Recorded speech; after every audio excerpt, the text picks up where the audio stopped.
My lawn has been shrinking, and that is on purpose. Have you been obsessing about achieving the perfect lawn? Well, there are alternatives to the madness. Hi, I'm Anne and welcome to my garden. In today's video, I'm going to introduce you to a few ornamental grasses that I grow in my garden, and I hope I can persuade you to ditch the grass and grow more of these ornamental plants in your yard. Adding ornamental grasses has really transformed my garden design, but it's also really transformed my perspective on gardening.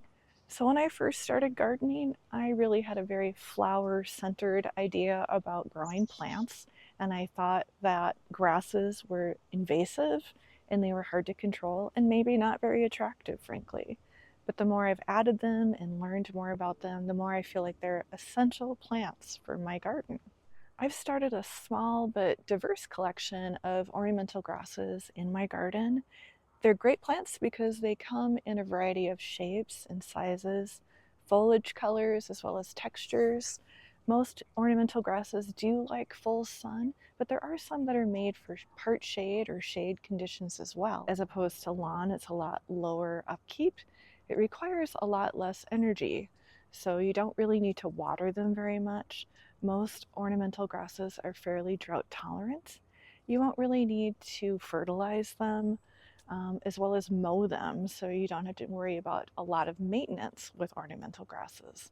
A couple other aspects that a lot of people don't think about with planting grasses is that they make great habitat for insects and other little small animals that you may want to attract to your garden. Ornamental grasses can be a place, obviously, where they can live during the growing season, but they can also be nice little homes for them in the winter time because quite a few of them have thicker stems that are hollow, and so the insects can actually go in there and overwinter. So that's one reason you want to probably not cut your grasses back in the fall and just leave them so that the little insects have a place to be. And then as the grasses start coming back to grow in the late spring, early summer, you can then trim them back at that point and start the new cycle of growth. So another benefit to growing ornamental grasses is to think about how they benefit your garden outside of the growing season. So with my larger grasses in the late spring, early summer, when I'm ready to trim the dead material off, I can chop that up and add it to my compost. And I can also use it as a mulch if I have enough. So with that being said, I will take you around and show you the grasses that I am currently growing in my garden. This one is calamagrostis. This variety is called foerster. It's a pretty popular landscaping plant as well as garden grass. As you can see here, we're now in October and it's really quite large.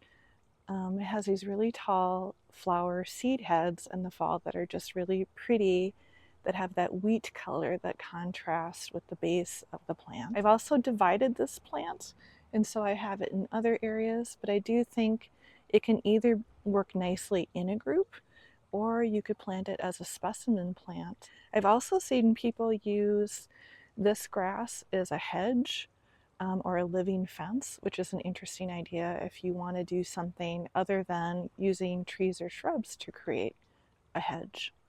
Moving to the other side of the pond, I have one of my favorite grasses of all time. It is a switchgrass. It's panicum blue fountain. This one is a huge, tall, dramatic statement in the garden. It's very architectural. It's a little slow to get started in the spring, but by midsummer, it's really put on a lot of growth and it's super tall.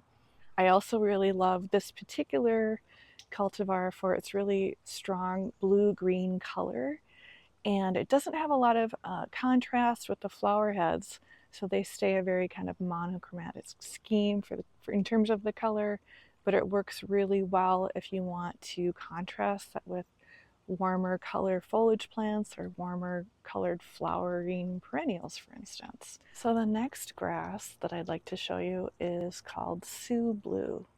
Now on the screen I'll have the botanical name for these grasses if you want to look them up. This one's a sorghum or sorghastrum.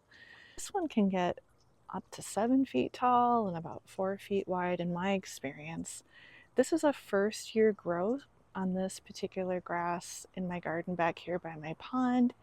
I divided this one from another plant that I had in a different area in the front of my house. So you can see in one season how big this plant gets. And it's very dramatic and it's so pretty. I just love the kind of cooler blue-green foliage that contrasts in the fall with these very kind of golden, weedy color flowers. This year I've had quite a bit of rain, and I have another plant in another area of my yard that actually has gotten really floppy. So when you get a lot of moisture with this particular grass, it does flop over. So if you keep it a little drier, it'll be super happy, and it's super easy to take care of as well. Before I get to the end of the video, don't forget to leave a comment and let me know what you think about ornamental grasses. And also, please like and subscribe if you like this content. One of my next favorite grasses that I have is andropogon blackhawks. It's just a very reliable grass, and it has wonderful color, which is why I love using it in my garden scheme. This time of year, it gets these very kind of plummy, dark purpley red flowers, and the foliage right now is fading, but earlier it had this sort of green, bronzy, olivey green foliage that turned to that purpley bronzy color. It's a very low maintenance plant. It's easy to divide and make more of and add little accents around your garden. This one is a festuca, or a blue fescue. This one in particular is called Elijah Blue. It's a really nice grass if you want to have as a little accent plant or an edger grass. The blue fescue is a shorter lived grass in my yard.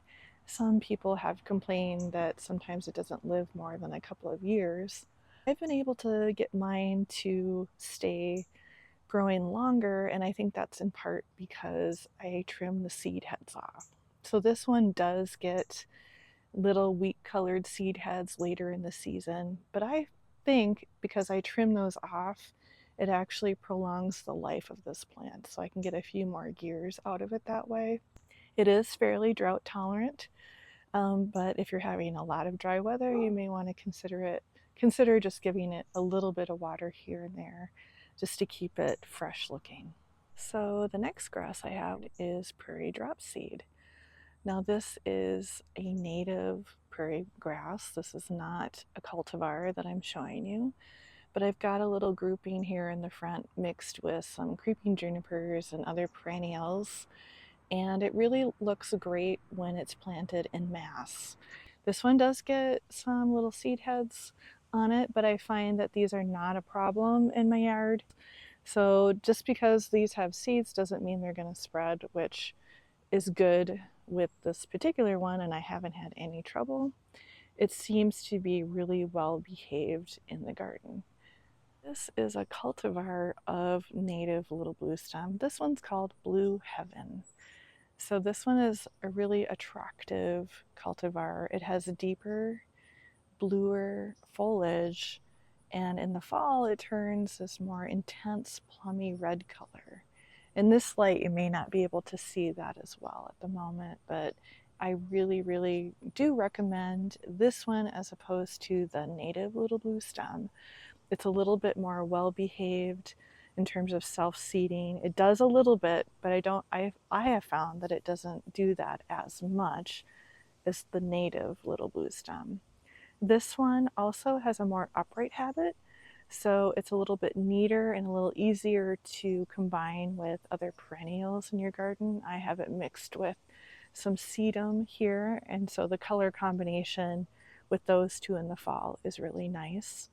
And it's just more compact and doesn't flop over if you get quite a bit of moisture like some of the other blue stems will. So I recommend Blue Heaven. Thanks for watching this video. I hope this encourages you to shrink the lawn and expand your garden with ornamental grasses.